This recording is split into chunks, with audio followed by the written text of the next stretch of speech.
आइए आज हम सब गुणा की संक्रिया के प्रगुण के विषय में अध्ययन करें।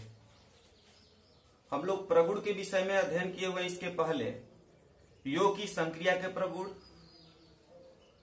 और घटाना की संक्रिया के प्रगुण, उसमें हम लोगों ने देखा कि दोनों स्थितियों में हम लोगों ने तीन तीन प्रगुण पढ़े।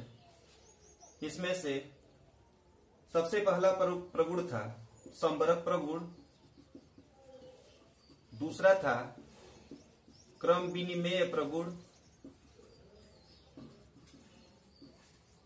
और तीसरा था साहचर्य प्रगुण। इस एक बार हम आपको पिछले वीडियोस को दोहरा देते हैं। हम लोगों ने जब देखा था योग की स्थिति में, योग की संक्रिया में, तो हम लोगों ने देखा कि योग की संक्रिया में संबरक प्रगुण का भी पालन करती है, क्रम विनिमय का भी पालन करती है और सहचर्य का भी पालन करती है, यानी तीनों प्रगुण योग की संक्रिया के लिए पालन कर रहे थे। उसके बाद हम लोगों ने पढ़ा घटाने की संक्रिया। घटाने की संक्रिया में हम लोगों ने देखा कि केवल वह संबरक प्रगुण का ही पालन कर रही थी, क्रम विनिमय प्रगुण और सहचर्य प्रगुण का पालन नहीं कर रही थी। आज हम लोग को पढ़ना है गुणा की संक्रिया में संबरक प्रगुण, क्रम विनिमय और सहचर्य प्रगुण का पालन करती है कि नहीं। तो चलिए आज हम लोग सीरियल बाय सीरियल एक एक हम पढ़ते हैं। सबसे पहला संबरक प्रगुण। संबरक प्रगुण में क्या होता है कि दो परिमेय संख्याओं को, अब यहाँ पे हम लोग गुणा पढ़ रहे हैं तो इसलिए कहेंगे कि दो परिमेय संख्याओं को गुणा करें तो जो प्राप्त होगा वो परिमेय संख्या ही प्राप्त होगा। अगर प्राप्त होता है तो हम कहेंगे कि संबरक प्रगुण का वो पालन करती है। तो अगर इसके थ्योरी को लिखना होगा तो हम क्या कहेंगे, सीधे सीधे अब ये लिख देते हैं कि यह पालन करती है परिमेय संख्याओं का गुणनफल। अब गुणनफल लिखेंगे ना, गुणनफल भी परिमेय संख्या होती है। बात समझ में आ गई। इसका मतलब क्या हुआ कि संबरक प्रगुण गुणा की संक्रिया का पालन करता है। कैसे अभी देख लेते हैं। जैसे ऋण 2/5 में हम लोग गुणा कर लें 7/4 का, ठीक है, देख लेते हैं, गुणा करते हैं। तो अब हमारा नियम क्या है कि अंश में अंश का गुणा कर लेंगे, हर में हर का गुणा कर लेंगे। तो देखेंगे यहाँ पे क्या हो गया, अंश में हमारा केवल एक ऋण है और हर में भी क्या है, केवल एक ऋण है। तो ऊपर एक ऋण ले लेते हैं, ऋण 2 × 7 और नीचे भी क्या हो जाएगा, ऋण 5 × 4। अब ऋण से ऋण कैंसिल हो गया। अब यहाँ से देखते हैं 2 से कटा दीजिए, इसको 2 बार में कटेगा। ये अंश में कितना हो गया 7 और हर में 5 दूनी का 10। अभी देखते हैं 7/10 क्या है, परिमेय संख्या है। यानी ये हम जानते हैं कि ये परिमेय संख्या है। इसका मतलब कि दो परिमेय संख्याओं का गुणा परिमेय संख्या प्राप्त हो रहा है। इसका मतलब कि यह संबरक प्रगुण का पालन करता है। जब संबरक प्रगुण का पालन करता है तो आप समझ गए कि गुणा की संक्रिया में भी या घटाना की संक्रिया में भी या योग की संक्रिया में भी तीनों कंडीशन में वो संबरक प्रगुण का पालन करता है। चलिए तब अगला हम प्रगुण चलते हैं, क्रम विनिमेय प्रगुण। क्रम विनिमय में क्या होता है, दो परिमेय होता है, दो परिमेय का गुणा। देखते हैं इसमें क्रम विनिमेय प्रगुण। क्रम विनिमय में क्या होगा, इसमें होगा कि दो परिमेय संख्या होंगी, पहले को दूसरे से गुणा कर ले या दूसरे को पहले से गुणा कर ले। दोनों कंडीशंस में मान में कोई परिवर्तन नहीं होगा। क्यों, जैसे इससे पहले हम लोग जानते हैं पूर्णांकों का गुणा या अंकों का गुणा, जैसे 2 में 3 का गुणा करे या 3 में 2 का गुणा करे, हम जानते हैं दोनों कंडीशन में बराबर होते हैं। तो जब ये बराबर होते हैं तो इसका मतलब ये क्या हो गया, ये भी आपका परिमेय भी क्या होगा, संतुष्ट करेगा क्रम विनिमय प्रगुण के लिए भी। चलिए इसकी स्थिति भी देख लेते हैं कि यदि P/Q और R/S कोई दो परिमेय संख्याएं हैं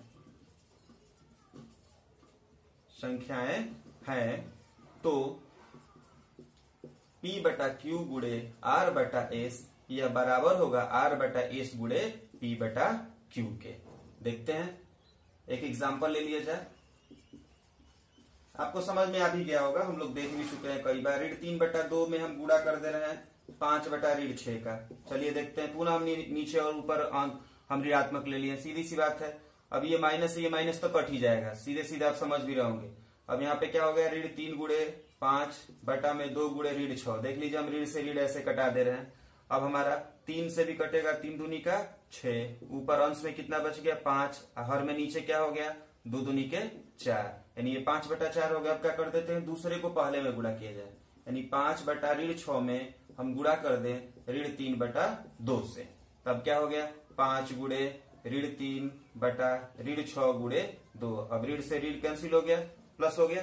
ध्यान रखेंगे कि ऊपर जैसे मान लीजिए बटा 5 है, नीचे ऋण मान लीजिए 8 है, तो ये ऋण से ऋण कैंसिल हो जाएगा। या 2 ठो हम कहीं ऋण देख रहे हैं तो वो क्या हो गया पॉजिटिव हो गया, ये ध्यान रखेंगे। अब ऊपर हमारा क्या हो गया 3 है और नीचे 6 है, 3 से 3 दूनी का 6। अब ऊपर क्या बचा 5 और नीचे 2 दूनी के 4। हम दोनों कंडीशंस में देख रहे हैं कि 5/4 ही आए हैं। इसका मतलब क्या हुआ कि इसका अभिप्राय हम कह सकते हैं कि जो ये संख्याएं हैं बायां पक्ष, इसको हम लोग कह दें बायां पक्ष और इसको हम लोग कह दें दायां पक्ष, तो दोनों का मान क्या है बराबर है। यानी कि इसको हम मिटा दे रहे हैं, फिर ये ऊपर वाला मिटा दे रहे हैं, ये लिख लिए होंगे। इसका मतलब कि ऋण 3/2 गुणे 5/6 यह बराबर होगा 5/6 गुणे ऋण 3/2 के। समझ में आया? इसका अभिप्राय क्या हुआ कि हम इसको कह सकते हैं कि परिमेय संख्याओं में क्या पढ़ रहे हैं, गुणा पढ़ रहे हैं। तो परिमेय संख्याओं में गुणा की संक्रिया किसका पालन करेगी, अभी पढ़े किसका, यहाँ पे नहीं लिखे मिटा दिए पहले। किसका पढ़ रहे थे हम लोग, क्रम विनिमय का। क्रम विनिमय प्रगुण का पालन करती है। देख रहे हैं ना हम लोगों ने कि पहली में दूसरी से गुणा करें या दूसरी में पहली से, तो उस नियम का पालन करती है। समझ में आ गया? चलिए तब अगला हम लोग तीसरा पढ़ते हैं। तीसरा हमारा क्या है, तीसरा था साहचर्य प्रगुण। साहचर्य में क्या होता है 3 होता है। जैसे मान लिया जाए, यदि कह दे हम यहाँ पे कि यदि P/Q R/S और T/U 3 परिमेय संख्याएं हैं, संख्याएं हो, तो अब क्या कहते हैं, पहला में दूसरे का गुणा कर ले, ठीक है, और उसको तीसरे में से गुणा कर दें, वह बराबर होगा दूसरा और तीसरा का गुणा करके पहले में से गुणा कर दें, ठीक है, तो बराबर होगा। तो इसके विषय में भी हम लोग पढ़ लें। तो ये कंडीशन कंफर्म है कि ये क्या होगा बराबर होगा। तो जब बराबर होगा तो हम इसकी स्थिति को देख लेते हैं। फिर एक बार अब दोहरा देते हैं कि यदि P/Q R/S और T/U 3 परिमेय संख्या हो, तो पहले वाले दोनों पदों का गुणा करने के बाद तीसरे में गुणा करिए, या बाद वाले दोनों पदों के गुणा करने के बाद पहले वाले पदों में गुणा करिए, तो दोनों कंडीशंस में उसके मान बराबर होते हैं। चलिए इसका हम लोग उदाहरण देख लेते हैं, जिससे आपको अच्छी तरह से समझ में आ जाएगा। उदाहरण में हम ले लेते हैं, एक ले रहे हैं ऋण 8/7, हाँ, इसको गुणा कर दे रहे हैं 1/2 में, ठीक है। देख लीजिएगा ये हमारा बायां पक्ष है, बायां पक्ष हम लिख दे रहे हैं, ठीक। ऋण 8/7 में गुणा करेंगे 1/2 का, और तीसरी संख्या हमारी हो जाएगी ऋण 4/3। देख लीजिए ये बायां पक्ष ले रहे हैं, ऋण 8/7 में 1/2 का गुणा करेंगे, जिसमें आज जितना आएगा उसमें ऋण 4/3 का गुणा करेंगे। चलिए तो हम क्या करेंगे, सबसे पहले बड़ा ब्रैकेट वाले टर्म को हल करेंगे। अब हमारा बड़ा ब्रैकेट के हिसाब से देखते हैं, यहाँ पे 1/2 है, 2 से कटेगा ही 4, ये 2 से 4 बार में कट जाएगा। तो आप देख लेंगे, इसको डायरेक्ट हम कटा दे रहे हैं, तो 2 चौके 8, ऊपर कितना हो जाएगा ऋण 4, नीचे कितना हो जाएगा 7, क्योंकि 2 से कट चुका है, नीचे 1 है, 1 साथ 7 हो गया। फिर गुणा करना है इसको ऋण 4/3 में। अब चलिए ऋण से ऋण धन हो जाएगा, नीचे वाले जो पद हैं वो विषम है, ऊपर वाला सम है, तो कटेगा ही नहीं। तो सीधी सीधे अंश में अर्थ से गुणा कर दें, हर में हर से। तो 6 के 16 असतरी के 21, ये क्या मिल गया हमारा बायां पक्ष। अब चलते हैं हम दायां पक्ष चलते हैं। दायां पक्ष में क्या कहा जाए इसमें कि पहले वाले को हम ऐसे ही रखने दे रहे हैं और दूसरे वाले को तीसरे वाले से यानी ऋण 4/3 से किसको 1/2 से गुणा कर दे। तो चलिए 8/7 में गुणा करना ध्यान देने वाला है। यहाँ पे हमारा हर में यहाँ पे सम संख्या है, ये भी सम संख्या है, दूसरे वाले का अंश, तो 2 से कटेगा ये, 2 दूनी के 4, यानी ऊपर हमारा कितना बच रहा है ऋण 2, 2 ये कट ही चुका है, क्या बचा केवल 3। अब चलिए ये अंश में भी ऋण और दूसरे वाले भी अंश में भी ऋण, ऋण ऋण क्या हो जाएगा धन। अब नीचे भी विषम संख्या ऊपर सम संख्या, तो ऊपर से ऊपर गुणा नीचे से नीचे गुणा। 8 दूनी के 16 असतरी के 21। हम देख रहे हैं कि 16/21 16/21 दोनों यानी बायां पक्ष और दायां पक्ष दोनों क्या है बराबर है। तो जब दोनों बराबर है तो इसका मतलब हम क्या कर सकते हैं कि ऋण 8/7 गुणे 1/2 गुणे ऋण 4/3 यह बराबर होगा ऋण 8/7 गुणे 1/2 गुणे ऋण 4/3 के। समझ में आया? इसका मतलब हम इसको बायां पक्ष जब दायां पक्ष के बराबर हो गया तो हम इसको क्या बोलेंगे कि हम यही कहेंगे ना कि परिमेय संख्याओं की गुणा की संक्रिया जो है वो सहचर्य प्रगुण का भी पालन करती है। तो इसको भी हम वहां पे लिख दे रहे हैं एक बार। यानी हम लोगों ने देखा कि जो गुणा की संक्रिया है वह सहचर्य हो तब, चाहे क्रम विनिमय हो तब, या संवर्ग हो तब, तीनों के लिए वो क्या करती है पालन करती है। तो चलिए इसको लिखने की जरूरत नहीं है, फिर से एक बार सुन लीजिए। गुणा की संक्रिया का प्रगुण क्या करता है सहचर्य का भी पालन करता है, क्रम विनिमय का भी पालन करता है और संवर्ग का भी पालन करता है। आपको आशा है कि ये वीडियो अच्छी तरह समझ में आया होगा। तो चलिए तो हम होमवर्क ले लेते हैं, 2 होमवर्क ले लेते हैं।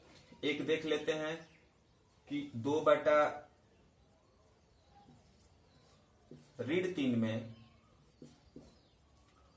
5/7 का गुणनफल